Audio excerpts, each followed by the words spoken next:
Então, boa noite, gente, a nossos queridos convidados para essa palestra dessa noite. Saudamos nosso convidado também, o professor Pedro Martins, que é muito bem-vindo aqui, e os nossos alunos que estão aqui para participar conosco. Eu, particularmente, como eu já disse na aula para alguns, eu sou suspeita porque, para mim, é quase missa encomendada, né? Então, quer dizer, aqui é culto encomendado, né? Na confessional presbiteriana é culto encomendado. Então, a gente tem realmente um prazer muito grande em receber e discutir um tema tão atual, frente a toda essa mudança de cenário, Revolução 4.0. Eu entendo que People Analytics é um tema extremamente importante. A gente tem discutido com os alunos gestão estratégica de pessoas. Então, eu creio que nós teremos uma oportunidade de compartilhar de uma conversa sobre um tema super atual e enriquecedor. Então, damos as boas-vindas a você, Pedro. Vou pedir para a professora Raquel Adler fazer a apresentação, ler seu currículo, em seguida você vai ter um tempo para sua fala, depois, se sentir à vontade, a gente abre para bater um papo com o pessoal que está online, responder alguma pergunta, se couber no tempo, mas é um prazer, tá? Muito obrigado. Gente, então, gostaria de falar, né, em nome aí, tanto como professora da graduação, como também coordenadora da pós, que é um prazer ter o Pedro aqui conosco, tá? O Pedro, ele é CEO da PM Hub, né? É reitor da Euro-American Business School, parceiro e professor convidado da Universidade Presbiteriana Mackenzie. O Pedro já foi executivo, consultor, conselheiro e professor em mais de 16 universidades durante mais de 40 anos em 26 países, né? Como o Pedro já comentou aqui no início do nosso bate-papo, para quem pôde acompanhar, o Pedro, ele é doutor em administração e mestre em psicologia organizacional. Tá? Então, Pedro, é um prazer tê-lo aqui conosco. Fique à vontade para começar a sua fala. Muito obrigado. Eu aqui agradeço. Estou muito honrado com o vosso convite. E este tema, naturalmente, é um tema muito atual, muito importante, que eu espero debater com todos vocês. Eu vou guardar um tempinho no final para nós podermos ter alguma interação. Mas o grupo não é assim tão grande, não hesitem em me interromper e fazer as vossas perguntas, os vossos comentários. Só não podem falar piada de português, que eu não gosto, né? Já viram que pelo meu sotaque que eu sou português. Aliás. Muito bom. Aliás, estou falando de Lisboa neste momento. Esta conectividade que nós hoje temos nos permite isso. Mas já fui adotado pelo Brasil, moro há 22 anos no Brasil e estou aqui temporariamente, em breve estarei em São Paulo de novo. Então, por gentileza, sintam à vontade. Eu só estou vendo os meus slides, portanto não vejo se alguém quiser falar, mas me interrompam, façam como entender. Os vossos comentários, as vossas perguntas tornam esta interação muito mais interessante. Bom, a Raquel já me apresentou, portanto vou pular esta parte. Eu sou CEO da PM Hub. A PM Hub é uma holding de várias empresas. Temos 41 anos de atividade em 26 países, em 5 continentes. O Agile TX Lab é uma consultoria para a transformação das organizações, portanto, as estruturas organizacionais e dos modelos de gestão Agile.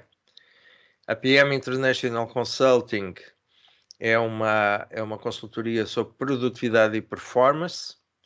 A Euro-American Business School é uma business school boutique que trabalha basicamente em parceria com grandes universidades, entre elas a Mackenzie, no desenvolvimento de educação executiva premium e pós-graduação. O Nexus HR Tech, como o nome diz, é uma desenvolvedora de softwares de recursos humanos, e Alpha Forum é uma consultoria que organiza palestras e jantares de networking, esse tipo de eventos. Temos escritórios em São Paulo, em Lisboa e no Dubai. Eu só faço tudo no meio disto tudo, né? Eu faço um pouco de tudo. Fui o fundador e dirijo estes negócios. Bom, então, isto do People Analytic. O que é isso, People Analytic? Eu fui à procura de uma boa definição para o dizer, mas basicamente People Analytic é gestão de dados de pessoas nas organizações. Se eu quisesse resumir desta forma, como a gestão de dados sobre pessoas dentro de uma organização. Mas nós podemos dizer que o People Analytic é a abordagem de gestão focada na coleta, na organização e diagnóstico de dados sobre pessoas da empresa por meio do cruzamento de informações de diversas fontes. Enfim, eu acho que isto é uma boa designação, se bem que vocês vão ver, ela só designa parte da definição de People Analytic, porque nós estamos basicamente a falar no tratamento de dados que ocorreram. E hoje se utiliza o People Analytic, sobretudo, para a previsão de situações futuras. Para isso, nós não vamos usar só estatística, mas vamos usar, sobretudo, probabilidades. E por que é que nós usamos o People Analytic? Para diminuir as chances de erro. Como nós sabemos, as organizações são cada vez mais competitivas devido à globalização e não só. E então, o que antes eram margens desprezíveis, hoje as organizações investem muito substancialmente em vertentes como design, como qualidade e, naturalmente, como gestão de pessoas. Essa pressão sobre a competitividade das organizações e a diminuição da margem de lucro levou a que as pessoas adquirissem uma importância que nunca tinham tido até há pouco tempo, exatamente porque todas as vertentes são determinantes para a lucratividade da empresa. E a forma que nós temos de reduzir a margem de erro é exatamente através da tangibilidade, não é? O Peter Drucker, o fundador da administração contemporânea, ele dizia que o que não se mede não se administra. Então, nós dentro da gestão de pessoas tivemos várias escolas, digamos assim, escolas teóricas de gestão de pessoas ao longo do timeline, não é? A gestão de pessoas propriamente dita começou com a Revolução Industrial, porque a Revolução Industrial permitiu criar organizações com massa crítica que justificasse uma gestão específica da gestão de pessoas, separada da gestão da produção ou do negócio. E até então, digamos assim, que as pessoas não eram um fator tão crítico, tão determinante dessas margens de lucratividade das organizações. A partir do momento que passaram a ser, a gestão de pessoas também teve de passar a ser muito mais tangível, não é? E o People Analytic nos vem dar essa possibilidade de ter uma gestão de pessoas totalmente tangível, não é? Então, a origem do conceito não é assim tão recente quanto isso, não é? Já tem pelo menos uns 20 anos que nós falamos de People Analytic. O que nós temos registro como o primeiro tratamento de dados de gestão de pessoas como suporte à tomada de decisão foi desenvolvido pela farmacêutica alemã Merck, exatamente num projeto que eles chamavam HR Decision Support, que foi desenvolvido em 2001. E durante pelo menos 6 anos não se ouviu falar de outra organização que fizesse tratamento de dados para a tomada de decisão sobre gestão de pessoas. Até que a Google, em 2007, o autor dentro da Google foi o Sr. Mike West, resolveu ter uma operacionalização automática da análise dos 15 mil currículos que eles recebiam por dia E ele chamou exatamente essa atividade People Operation, não é? Que depois o próprio Mike West evoluiu o conceito, o termo, e veio-lhe a chamar People Analytic, quando utilizou a análise de dados não só para os processos de seleção, mas para a quantificação de outros processos na área da gestão de pessoas. Mas nós dissemos que People Analytic era determinante para a gestão estratégica de pessoas. Não foi? É o título da nossa palestra. E eu julgo que ainda existe alguma confusão sobre aquilo que é a gestão estratégica de pessoas. Aquilo que nós podemos dizer é que o People Analytic é essencial, é a base daquilo que é, de facto, a gestão estratégica de pessoas e que gera as organizações exponenciais, ou seja, as organizações com melhor resultado, as organizações mais competitivas. Mas primeiro temos que esclarecer o que é a gestão estratégica de pessoas para vermos o nível de maturidade da aplicação do People Analytic em cada uma desse tipo de organizações. Muitas vezes ainda se usa, bom, quem é da área do RH certamente conhece tão bem quanto eu, ou melhor, que a gestão de pessoas é muito permeável a modismos, não é? Nós já ouvimos organizações, já não chamam gestão de pessoas, já chamam gestão de gente, cultura, gestão de talentos. Eu digo-se talento porque é que não acelera um pouco. Gestão de capital humano, gestão, enfim, estratégica de pessoas. Esquecem-se que cada uma dessas designações tem por trás conceitos teóricos distintos e tiveram origem em contextos de gestão também distintos. Então, ainda se faz uma certa confusão entre o que é estratégia de gestão de pessoas e gestão estratégica de pessoas. Nós podemos dizer que o conceito da estratégia da gestão de pessoas nasceu em 82, num artigo intitulado Strategic Planning and Human Research Management, da Marianne Devana, do Charles Fobran, do Noel Tichy e do Tim Warren, que intitulavam, portanto, a estratégia de gestão de pessoas como manter a gestão de pessoas alinhadas com a estratégia do negócio da empresa. Ou seja, ainda ia aquele conceito original da Revolução Industrial, dos finais do século passado, finais do século XIX, início do século XX, em que se fazia a gestão de pessoas um pouco separada do resto da gestão, das outras vertentes da gestão da empresa, do marketing, da produção, das vendas, etc. Era uma gestão vertical. Só que eles diziam, a partir de 82, que mesmo continuando sendo uma gestão vertical, se devia, de facto, estar alinhado com a estratégia do negócio da empresa. Ou seja, se a empresa, por exemplo, se instalar uma planta na Bahia, o RH teria que fazer recrutamento para a Bahia, que é relativamente lógico.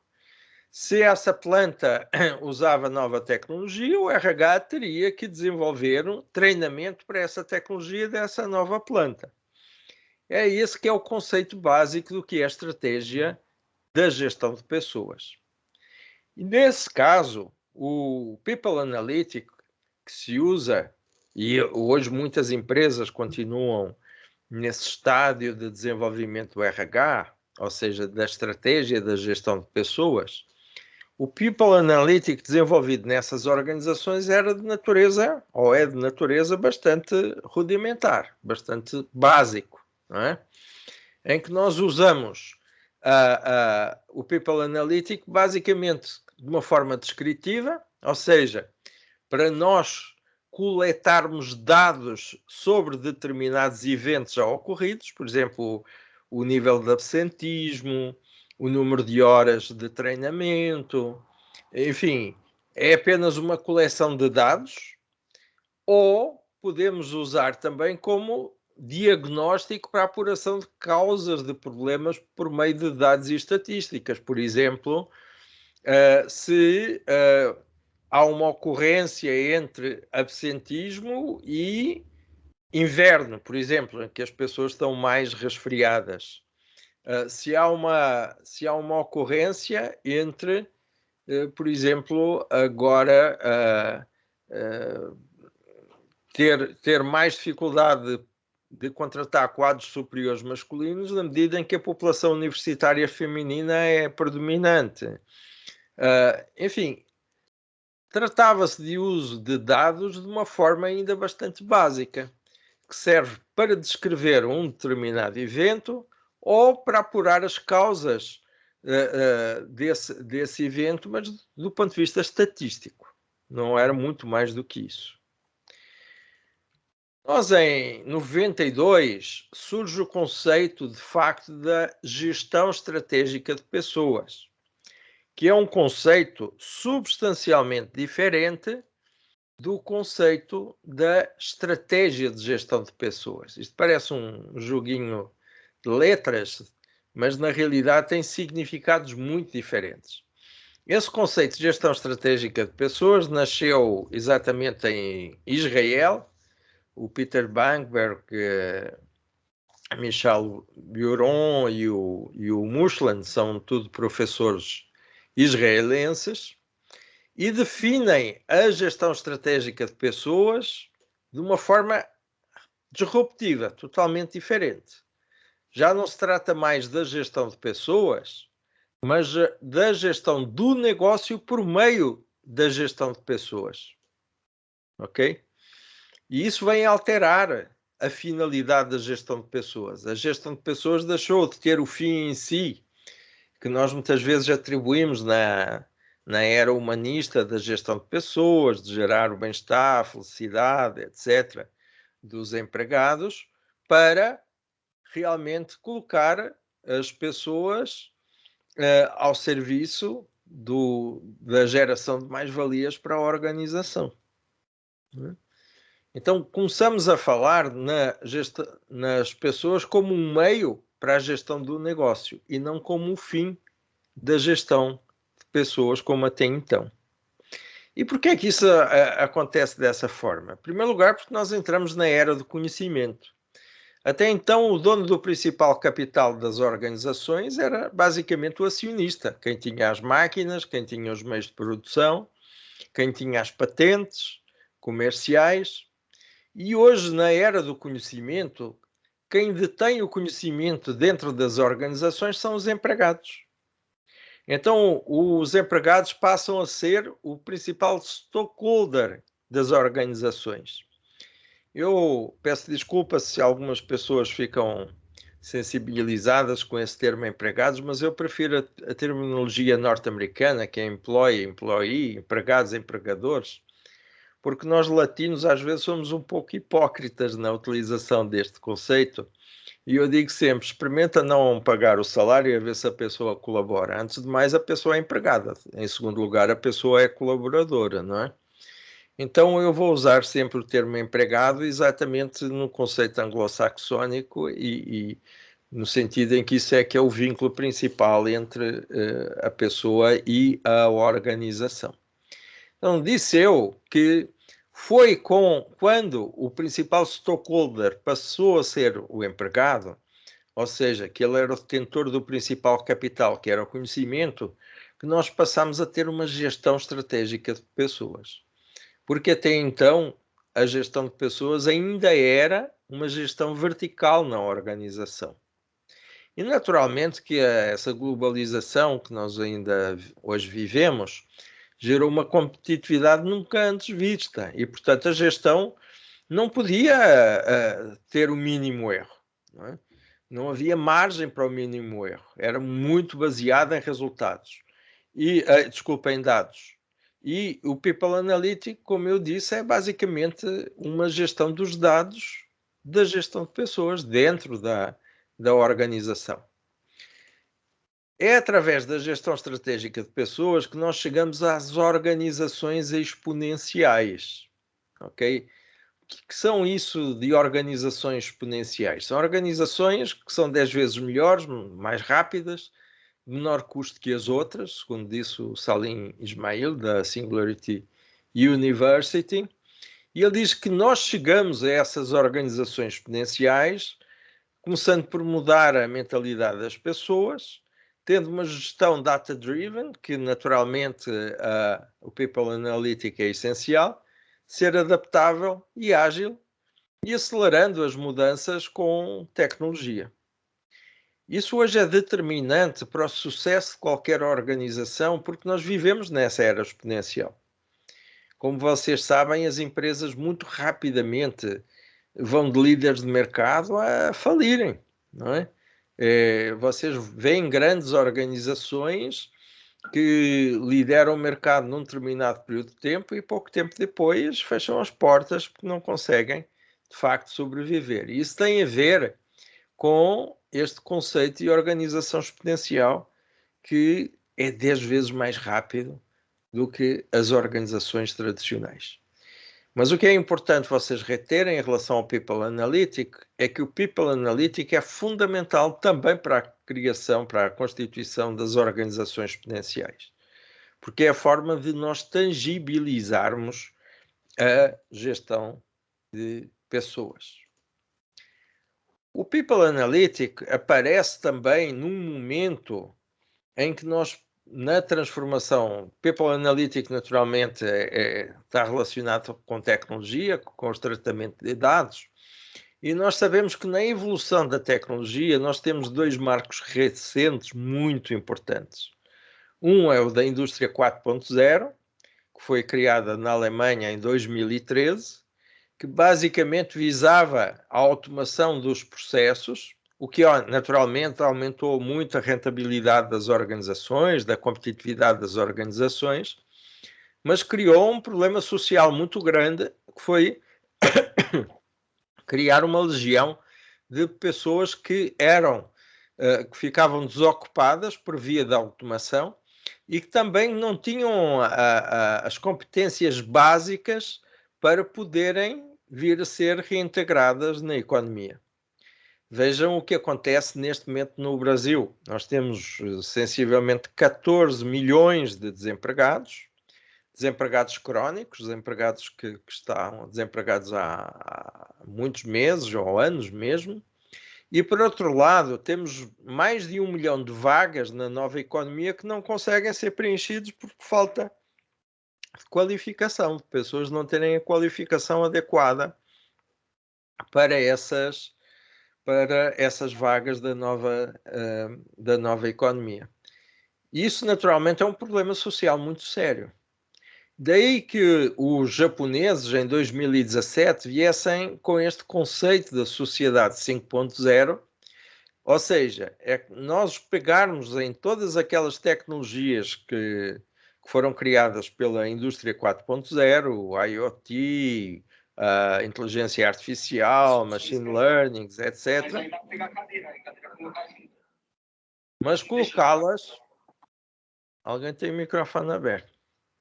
Mas colocá-las ao serviço da qualidade de vida das pessoas, da inclusão e da sustentabilidade. E isso hoje também é um propósito do People Analytic. Nós vamos usar o People Analytic não só pela gestão do negócio através da gestão de pessoas, mas também para encontrarmos caminhos, vertentes que nos levem à melhoria da qualidade de vida, não só dos empregados, como dos clientes, como do meio envolvente a essas empresas, e essa qualidade de vida passa pela inclusão e pela sustentabilidade. Sustentabilidade não só ambiental, sustentabilidade dos negócios, sustentabilidade dos programas sociais, ou seja, a consistência desses modelos de gestão. Então, o People Analytic não só é essencial para nós termos organizações exponenciais, para nós termos gestão estratégica de pessoas, como é essencial para nós termos uma sociedade 5.0, em que nós usamos a tecnologia da indústria 4.0, mas com uma vertente social muito forte. Isso leva-nos a um nível de utilização do People Analytics, já um nível avançado, ok? Vocês viram que ao nível básico nós basicamente coletávamos dados e fazíamos tratamento estatístico de dados. Aqui a este nível, ou seja, ao nível da gestão estratégica de pessoas, nós usamos o People Analytics para prever eventos futuros. Ou seja, através de uma frequência de um determinado evento no passado, nós somos capazes de prever o que pode acontecer no futuro próximo. Dei-lhes um exemplo se tradicionalmente se verifica um maior número de absentismo nos meses mais frios do ano, nós somos capazes de prever que no próximo ano, durante o inverno, nós vamos ter ali um período de absentismo um pouco maior. Ou seja, usamos o tratamento de dados não apenas de uma forma estatística, mas sobretudo de uma forma de probabilidades, como de uma forma preditiva. Mas ele também pode ser prescritivo, ou seja, ele perspectiva os problemas futuros, evitando a ocorrência ou minimizando os seus impactos para a produtividade da empresa. Muitos perguntam qual é a diferença entre ser preditivo e ser prescritivo. É que o ser preditivo identifica os eventos futuros. O ser prescritivo implica nós analisarmos novas causas para problemas futuros. Ok?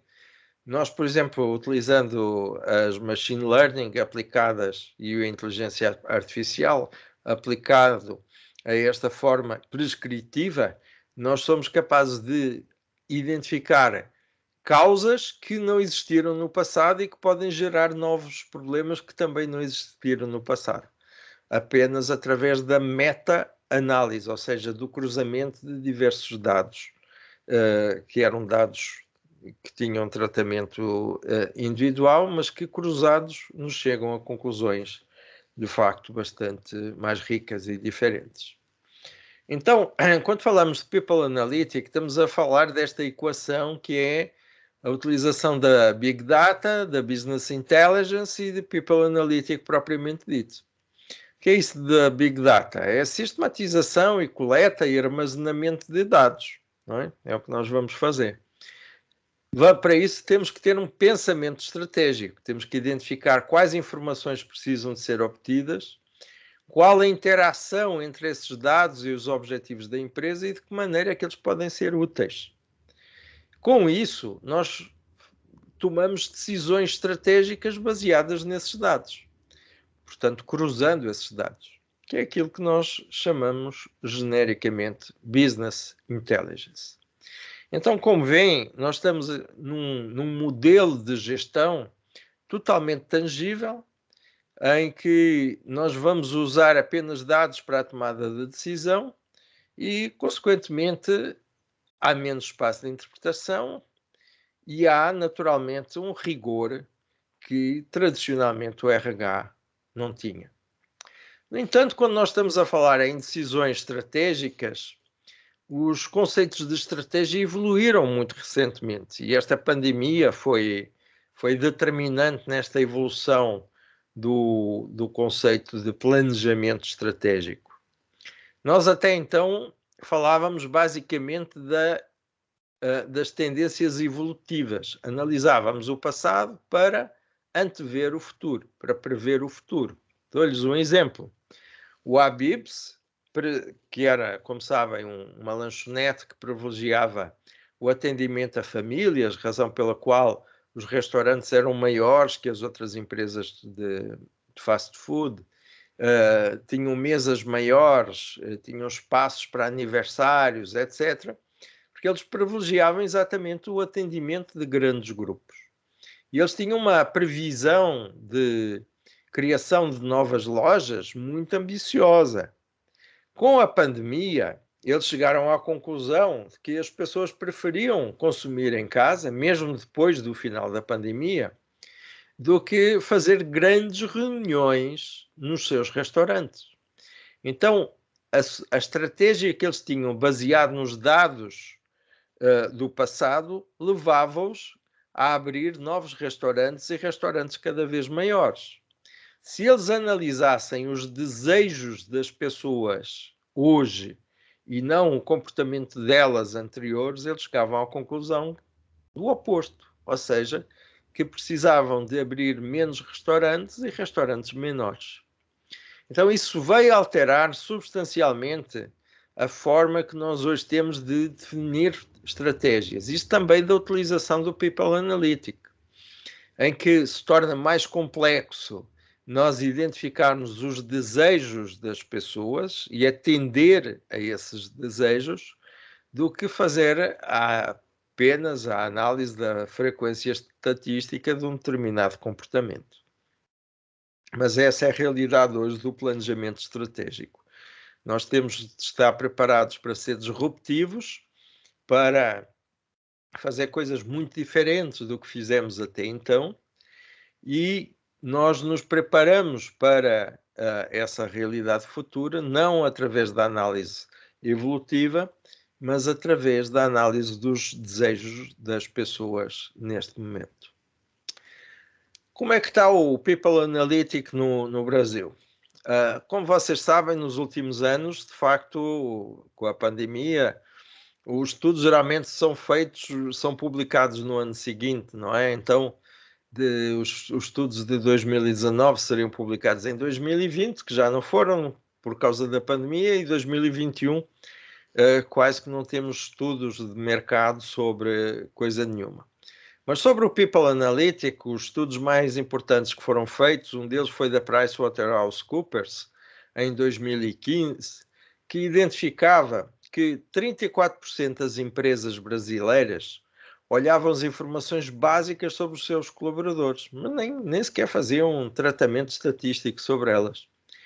30% faziam acompanhamento de métricas, portanto tinham alguma métrica para ter objetivos, digamos assim, mas também não faziam análise estatística nem probabilística da ocorrência. 27% realizavam algum tipo de análise de dados, ou seja, de análise estatística. Viam o número de horas de treinamento, viam o número de horas de absentismo, etc. Mas apenas 9% utilizavam para tratamento de dados para planejar e fazer previsões. Ok? Em 2017, a Deloitte publicou outro estudo importante sobre o tema, onde identificou que o People Analytics, que em 2015 era utilizado apenas por 9% das empresas brasileiras, já foi considerado a prioridade número 1 do RH no Brasil. Agora, o que é muito interessante isso é um fenómeno que acontece no Brasil, por exemplo, em relação à transformação digital e outros grandes processos de mudança, é que quando nós vamos comparar o que ocorre com o Brasil e que ocorre com o resto do mundo, sobretudo com a Europa e com os Estados Unidos, isto é dito pela própria Deloitte também, nós chegamos à conclusão que o executivo brasileiro tem exatamente a mesma percepção da importância destes temas do People Analytics, da transformação digital, etc., do que, por exemplo, o executivo europeu. Mas quando vamos identificar o grau de maturidade da utilização da transformação digital do People Analytics, no Brasil é menos de metade, por exemplo, da Europa. Então, isso quer dizer o quê? Que o executivo brasileiro, de um modo geral, está atento às novidades, mas acaba por não as implementar da mesma forma que outros implementam nesses países europeus ou nos Estados Unidos. E quais são os gargalos para essa implementação, por exemplo, do People Analytics no Brasil? Em primeiro lugar, a qualificação dos profissionais de RH. Eu já fui diretor da ABRH de São Paulo, portanto, tinha um contacto bem genérico com os profissionais de RH, e de facto todos os profissionais de RH falam da importância da transformação digital, dos modelos agile de gestão, etc. Mas quando vamos perguntar se sabem implementá-los nas suas organizações, muitos têm dificuldade. Então, eu diria que a qualificação dos profissionais de RH talvez seja o gargalo mais importante para a implementação do People Analytics nas empresas brasileiras. E que qualificação é que esses profissionais de RH precisam ter e não têm? Por exemplo, serem conhecedores de estatística e probabilidades. Eu ainda hoje ouço com frequência, confesso que isso me dá uma certa reação alérgica, há alguns profissionais de RH dizer assim, eu não entendo de números, só entendo de pessoas. Não é? Como se, fazendo de novo o Peter Drucker, se conseguisse administrar pessoas se não fosse uma gestão tangível. Tem de ser tangível. Então tem que ter conhecimento de estatísticas e probabilidades. Tem que ter também noções bastante sólidas do que é ciência de dados e, naturalmente, da tecnologia de informação que está à disposição deles. E não menos importante, é uma cultura que ainda existe, muito enraizada nas nossas empresas, da intangibilidade e da intuição. Hoje, felizmente, que existem cursos superiores, nomeadamente da Mackenzie, sobre gestão de pessoas, e que já se formam profissionais de gestão de pessoas com essa finalidade específica. Mas não há muito tempo atrás que quem ia para RH eram as pessoas que não davam certo nos outros lugares. Era o diretor jurídico, por alguma razão não tinha dado certo, e ia para diretor de RH. Era o diretor de produção, era o diretor comercial. Então o RH, o que se exigia era sensibilidade e bom senso. Não havia técnicas, não havia disciplinas técnico-científicas que suportassem a atividade de gestão de pessoas.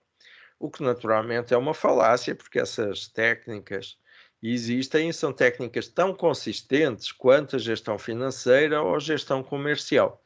Mas ainda há um resquício dessa cultura de intangibilidade e de intuição que leva a retardar um pouco, a atrasar, postergar um pouco esta noção da falta de qualificação dos profissionais de RH para a implementação do People Analytics, não é? E que nós, naturalmente, temos que combater esta falta de qualificação, dando uma qualificação específica sobre esse sentido. Mas, como eu disse, o People Analytics está fortemente relacionado com a transformação agile e digital. E, como todos sabemos, a transformação agile digital é a revolução mais rápida e radical que a humanidade já teve. Não é?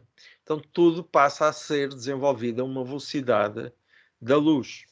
E vocês, se virem, se nós quisermos ser rigorosos, quando é que começou a transformação digital? Foi com o primeiro computador digital em 1939.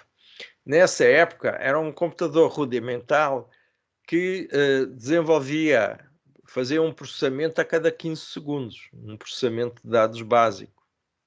Hoje, um computador digital de recurso médio, portanto de gama média, no mesmo período de 15 segundos, faz 150 mil operações iguais à que fazia o primeiro computador em 1939. E vocês dizem, puxa vida, onde é que nós vamos parar? Essa evolução tão rápida, tão radical da tecnologia e da humanidade, onde é que nos leva?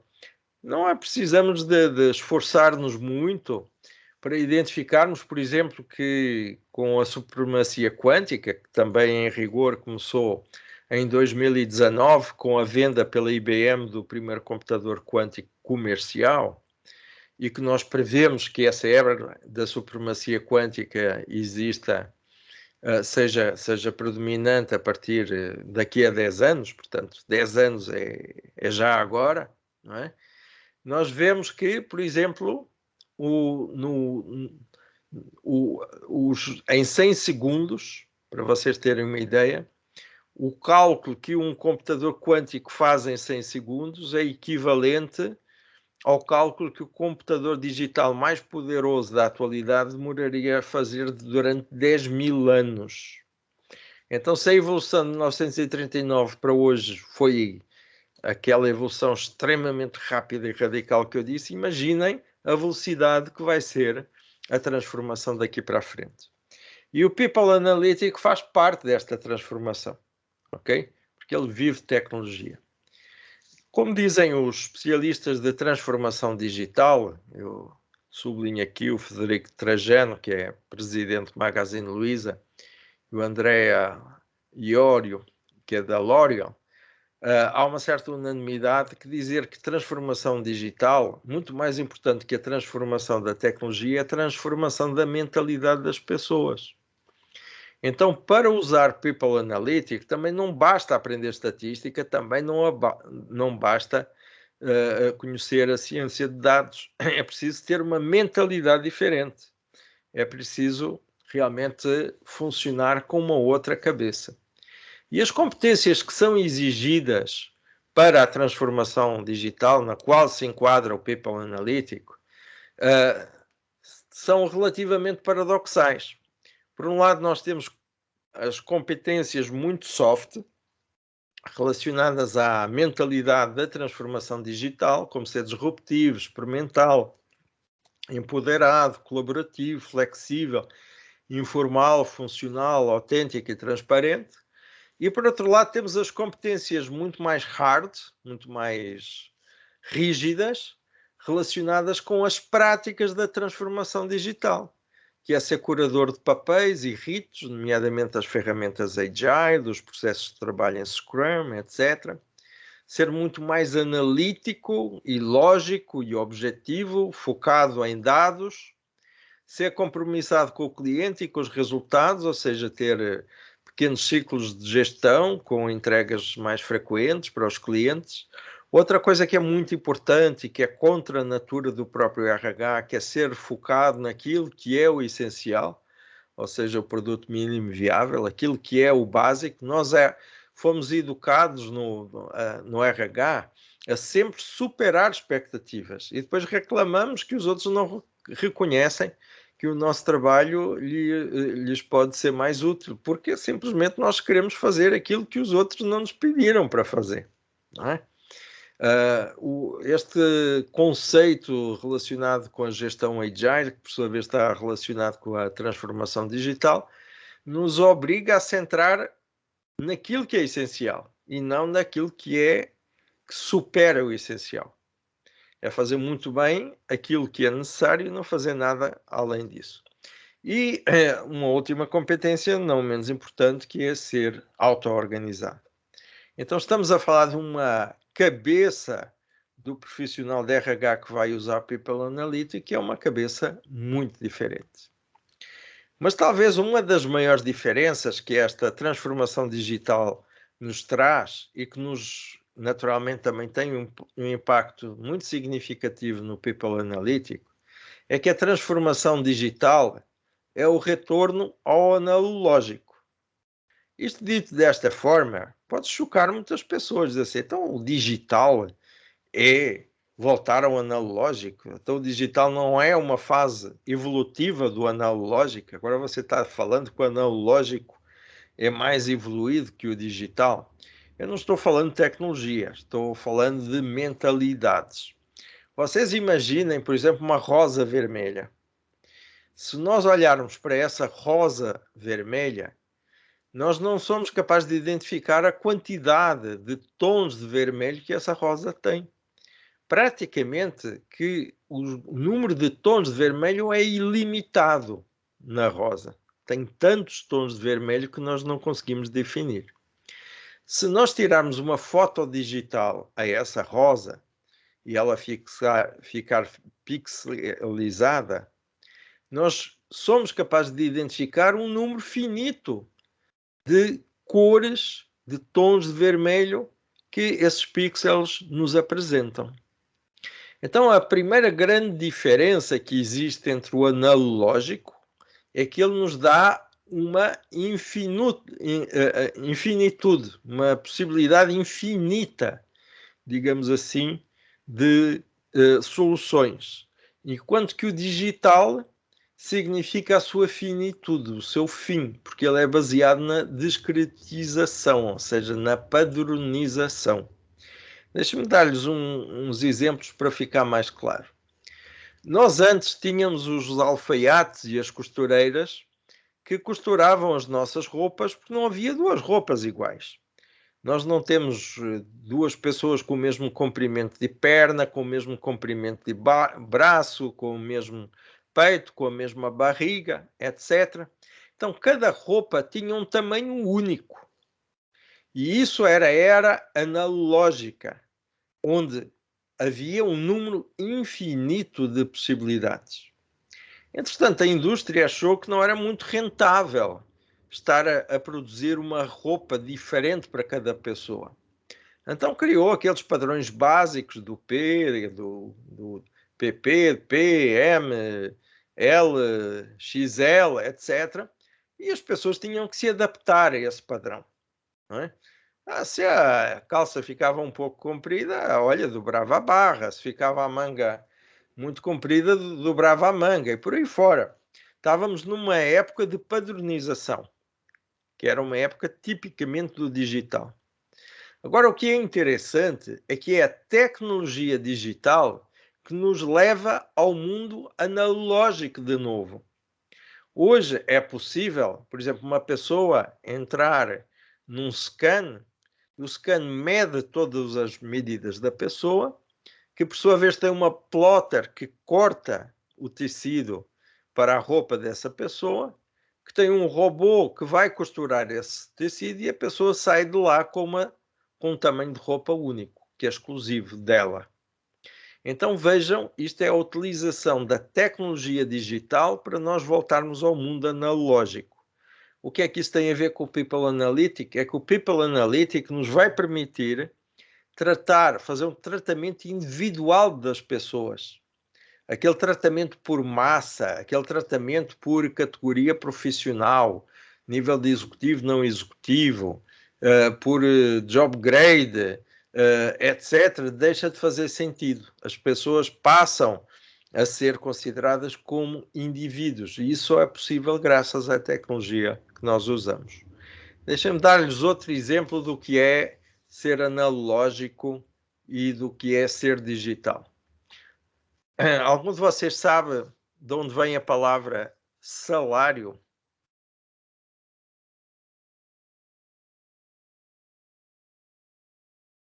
Oi, estão dormindo ou ainda estão aí?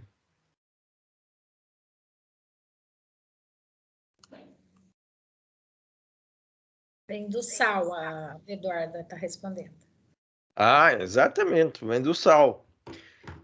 No Império Romano, que são estes homenzinhos que estão aqui, os soldados recebiam a sua remuneração em sal, que o sal era considerado mais valioso que o próprio ouro.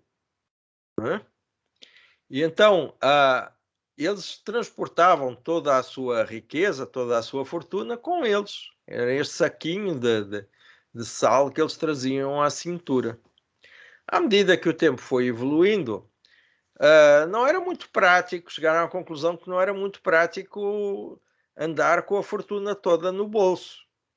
Podiam perder, podiam ser sujeitos a roubo, enfim, havia várias desvantagens. Então criaram os bancos. Só que com os bancos as pessoas não acediam a toda a fortuna a toda a hora que elas quisessem.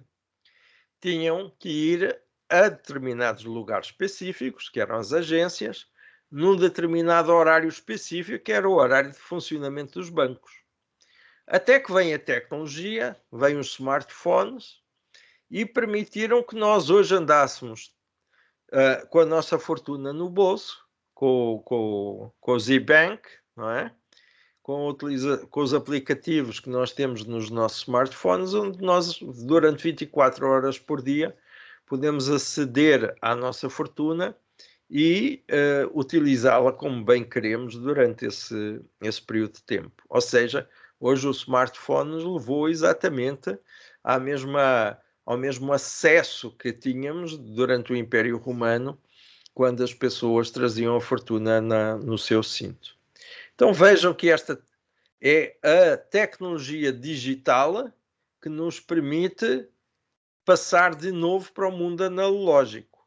E esse mundo analógico se caracteriza sobretudo pela infinitude de possibilidades e pela personalização. E, de facto, o People Analytics é muito importante para o tratamento individual das pessoas, usando tecnologia.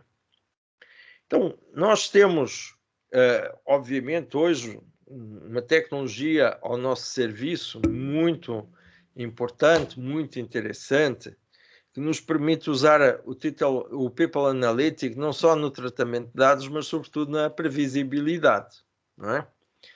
Em termos tecnológicos, como sabem, nós há bem pouco tempo falávamos da internet das coisas, que era a interconexão entre dispositivos físicos para troca de dados. Depois começámos a falar na internet de todas as coisas, que já era um ecossistema que envolvia pessoas e processos, que geria de alguma forma os dados relacionados tanto com gestor, com pessoas, quanto com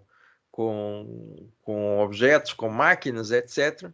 E hoje vivemos num mundo dos comportamentos de todas as pessoas, que já é a capacidade de articular facilmente, quer comportamentos complexos do ecossistema, usando a internet de todas as coisas, mas de forma matemática a prever novos comportamentos. Por exemplo, usando machine learning. Não é? Por exemplo, nós temos aqui o mundo da internet das coisas e da internet de todas as coisas, onde as máquinas basicamente faziam um processamento sequencial e eram programadas para cumprir determinadas regras de programação. Eram limitadas. Estávamos no tal mundo digital da padronização. Hoje, com o comportamento de todas as coisas, que é uma evolução da internet de todas as coisas, nós temos máquinas que elas próprias geram a sua programação, aprendem com o seu próprio desempenho e com o desempenho das pessoas com quem elas trabalham. Então, em vez das máquinas estarem programadas para cumprir algumas atividades, elas têm capacidade para fazer julgamentos e elas têm capacidade para se reprogramar. Vivemos então num mundo analógico. E esse mundo analógico, por exemplo, na gestão de pessoas, veio alterar substancialmente a relação das pessoas, quer umas com as outras, quer com as próprias máquinas, não é? Dentro deste conceito do Behavior of Everything, nós temos, por exemplo, as machine learning, que aprendem com as pessoas e desenvolvem novos comportamentos. Temos a realidade aumentada, temos os robôs colaborativos. São interações entre máquinas e pessoas baseado no tratamento de dados. Eu fiz há pouco tempo um trabalho de team building de uma equipe que tinha pessoas e robôs colaborativos. E porquê é que foi necessário esse trabalho de team building? Porque as pessoas reagiam emocionalmente aos robôs. Porque eles diziam, puxa vida, então o robô aprendeu com os meus erros e agora quer-me corrigir. Quem é que o robô pensa que ele é? Para me estar a corrigir se ele aprendeu com os meus erros. Então, começam a estabelecer-se relações emocionais entre pessoas e máquinas, exatamente porque esta fronteira entre o que é a atividade da pessoa e a atividade da máquina deixou de ser evidente. Agora, não se esqueçam que a máquina só tem o desempenho que tem porque ela faz uma leitura dos dados dos comportamentos das pessoas. Ou seja, os próprios robôs colaborativos são um resultado de People Analytics. Bom, como é que nós podemos aplicar este conceito da tecnologia na gestão de pessoas?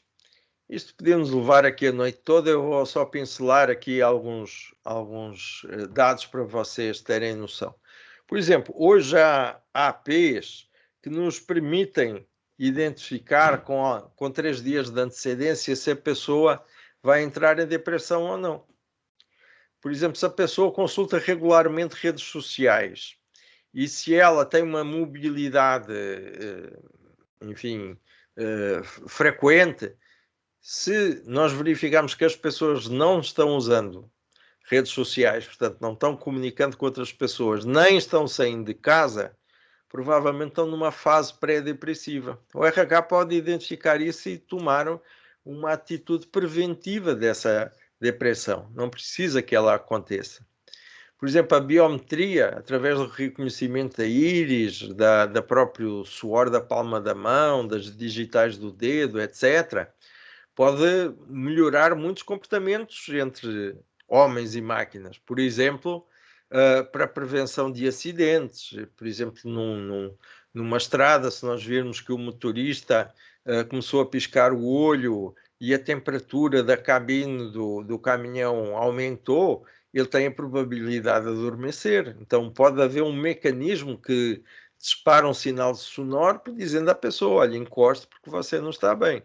Ou, por exemplo, se numa indústria, se a pessoa tiver um aumento dos batimentos cardíacos e simultaneamente se tiver um aumento da temperatura ambiente, por exemplo, uma siderurgia, ele corre o risco de ter um acidente de trabalho. Também pode haver um dispositivo que o alerte dessa situação. Então, a construção desses algoritmos podem desenvolver machine learning que nos permita utilizar a inteligência artificial em várias vertentes da gestão de pessoas. Por exemplo, no recrutamento e seleção, nós conseguimos diminuir em 40% os erros e aumentar em 10 vezes mais rápido o tempo que nós demorávamos por um processo de recrutamento e seleção tradicional. E nós, no modelo tradicional de seleção, nós olhávamos para o passado, pedíamos o currículo e víamos se a pessoa tinha feito determinadas atividades e tinha determinados conhecimentos, provavelmente ele ia repetir esse bom desempenho no futuro. Só que hoje, como eu disse, nós vivemos numa época disruptiva, então muitas vezes estamos a recrutar pessoas para um cargo que nunca existiu antes e para um curso que nunca existiu antes. Então como é que nós fazemos isso? Fazemos em relação às probabilidades. Se essa pessoa, por exemplo, frequenta blogs sobre esse tema, foi a vários congressos sobre esse tema, ele provavelmente vai aprender mais rapidamente esse tema do que outras pessoas que nunca tiveram esse tipo de interesses. Então nós fazemos isso de uma forma preditiva, mas tem vários softwares que eu agora não vou alongar sobre eles que nos permitem fazer essa seleção por antecipação e também permite também fazer as próprias entrevistas de recrutamento e seleção, etc. No desenvolvimento organizacional, nós somos capazes de identificar, através da frequência do uso de determinados verbos e adjetivos nas mensagens que as pessoas trocam normalmente entre elas, se a pessoa, por exemplo, está motivada ou desmotivada e porquê é que está motivada ou desmotivada. E dessa forma nós conseguimos criar programas de desenvolvimento individualizados para cada pessoa, baseados exatamente não só nos gaps delas, mas também em relação às frustrações e expectativas que elas apresentam através de uma leitura transversal dessas mensagens. E depois podemos desenvolver chatbots, onde nós vamos fazer o coaching desses empregados de uma forma também personalizada. Sim, para concluir, como é que nós podemos implementar o People Analytics? Há várias grandes etapas. A primeira é considerar que um bom sistema de People Analytics tem que estar integrado ao sistema de gestão de pessoas como um todo e integrado também ao sistema de Business Intelligence do próprio negócio da empresa. Para isso, nós vamos começar por fazer um mapeamento de dados, ou seja, a avaliação que tipos de dados são coletados e estão disponíveis, a definição dos objetivos, ou seja, o planejamento estratégico e o reconhecimento dos gargalos à implementação desse People Analytics, do planejamento de dados, propriamente dito, que é a definição dos dados e indicadores a coletar, a monitorar e a acompanhar. Depois, a captação dos dados, que são as soluções para coletar e armazenar os dados e a criação desses indicadores, incluindo as métricas. E, finalmente, a análise dos dados, que são, essa análise pode ser automatizada ou não, onde nós podemos estabelecer metas ou não, mas que nos permite depois tomada de decisão em função desses números, ok? Então, se nós quisermos encontrar um eixo comum a tudo isto que eu falei, ou à gestão estratégica de pessoas como parceiro do negócio, e ao People Analytics como essencial para a gestão estratégica de pessoas, talvez vamos encontrar dentro das ferramentas do RH a gestão do desempenho como aquela que dá mais outputs para uma gestão de pessoas integrada, usando a análise de dados, e por consequentemente que faz um alinhamento direto da gestão de pessoas com a gestão do negócio. Ficam aqui os meus contactos, mas eu gostava de ter algum feedback da vossa parte. Professor Pedro, muito obrigada. Devido ao horário da nossa aula, que teoricamente começa às 19h20, infelizmente a gente não vai conseguir abrir para perguntas. Mas, assim, é um tema muito interessante. Em breve nós teremos um curso sobre isso na nossa pós-graduação com o professor Pedro. Então, quem se interessar vai ser super bem-vindo. Eu vou deixar aqui para vocês o link do nosso Forms, tá? Para vocês preencherem com a avaliação da palestra, falar o que vocês acharam, as sugestões. Queria agradecer imensamente ao professor Pedro, como foi enriquecedor. A gente imagina que RH e gestão de pessoas não envolva números, envolve sim, só que não são números vazios. São números que tratam as pessoas com suas características únicas. Eu adorei saber disso. Muito bom, muito bom. Os nossos alunos ficaram muito felizes, viu, professor Pedro? Parabéns. Não, eu aqui agradeço pela oportunidade. Realmente eu estourei um pouco o tema, mas o tema é empolgante e tem aqui, é inesgotável, não é? Eu queria muito ficar aqui, por mim eu ficaria até às 9, assim, mas infelizmente, né, nosso horário. Mas é bom que os alunos fiquem com gostinho de quer mais, porque assim vão frequentar o curso. Verdade, verdade. A Júlia está falando que foi muito boa a palestra, uma pena não ter dado tempo para um bate-papo. Mas o professor Pedro, quem sabe ele não volta, né? É só me chamarem, que eu estou sempre disponível.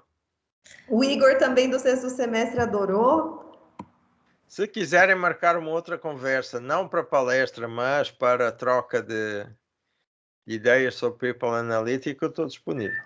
Agradecemos. Agradecemos. É um tema que muito me interessa. Muito obrigado, professor. Muito obrigada mesmo. Gostei muito desse retorno analógico. Muito legal. Obrigadíssimo. Eu também adorei. Obrigado, eu. E boa aula para vocês. Boa aula, turma. Muito obrigada, professor Pedro. Tchau, obrigado. Tchau.